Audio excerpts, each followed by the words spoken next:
Now let's talk about hacking methodology or hacking phases. And I have a little diagram here on the screen that kind of shows you a logical flow. We have reconnaissance, scanning, gaining access, maintaining access, and clearing tracks.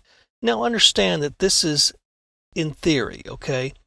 Typically a hacking engagement does not go as as linear as this. It doesn't flow as linear as you might think. And in some cases, while you're scanning a system, you might be doing recon on another system. While you're maintaining access on one, you also might be scanning or gaining access to another system. So it can be cyclic, and you can be doing actually multiple things at once. So understand that up front. But for the purposes of the exam, it's a linear model, and it goes from reconnaissance, scanning, gaining access, maintaining access, and clearing tracks. Let's talk a little bit more about each one. So we have this hacking methodology that EC Council through the CEH exam promulgates, and it starts with reconnaissance. And we're going to talk about all of these a lot more in depth as we go through the course. This is just kind of an introduction to this methodology for you. First of all, we have reconnaissance, and that's the preparation phase. Typically during this phase, we're preparing for the attack, but we're not doing anything actively to the organization or to its systems. What we may do is engage in either passive reconnaissance or active reconnaissance. And all we want to do is gather information about the target. And when I say target, it could be a particular system, a particular network, the organization in general, or even a specific person or specific people. So we're gathering information using a wide variety of methods, and we'll talk about footprinting later on, but basically footprinting means that we're getting detailed information about an organization, its network infrastructure, operating systems that it uses, types of applications that it uses, the types of businesses that it does, maybe the different business partners or different customers. We're looking for ways into the system, possible attack vectors, ways to attack the organization or its network. So we're doing all this reconnaissance just to gather information. That's all this phase really is. Then we go into scanning, and scanning also has several sub-phases to it. But what we're doing here is we're scanning the infrastructure, maybe using scan tools, passive scanning possibly, or active scanning, depending upon whether we want to avoid detection or not. And we're gathering infrastructure information.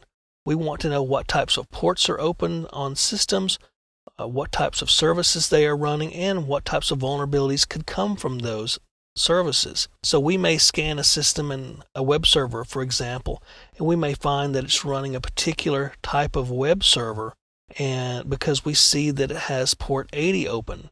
And then we might go and do some banner grabbing, get the exact kind of web server that's running, the version and everything, and then go find vulnerabilities, research vulnerabilities that are associated with that particular web server. So we're looking for vulnerability information in the form of open ports, services, what protocols it's using, what applications it may be using, what versions, and so forth. So we can get vulnerability information so we know what we're going to attack. The next phase of this is actually starts our attack, and that's gaining access. Again, there's several different things that go into this. We don't just attack once and gain access. We may actually exploit some of the vulnerabilities we found during the scanning phase.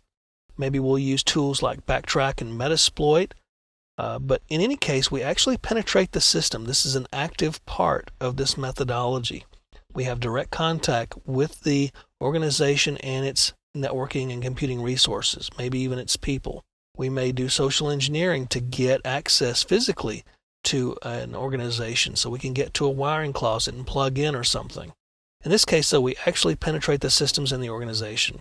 In the next part of this, we maintain our access. Once we have our access, we've penetrated. What we want to do then is to keep our access, keep it going for as long as we can so we can steal data, exfiltrate data, maybe alter data or destroy it, depending upon what the goal is of this particular hack attack. We also may want to extend our access to other systems, kind of leapfrog. So we may get root access or administrative access on one box and then work from there on getting access to other boxes, kind of leapfrogging from box to box or system to system. We also may try to escalate access to the system. Maybe we got access as a low-level normal user account, but we want to get privileged access. We want the root account or the true administrator account for Windows. So we may escalate access during this particular phase as well. The next phase, in my mind, really isn't a phase you would do after everything. It's something you kind of do during everything, but you can do it after you've gained access as well. And this is where we try to avoid detection. Maybe we clear logs, evade IDS systems, get through the firewall, and try to use tools and techniques that make it so it's difficult for us to be detected. We may encrypt our tools to get them through the IDS, or we may use weird port combinations or flags on our TCP traffic to get things past the IDS and firewall.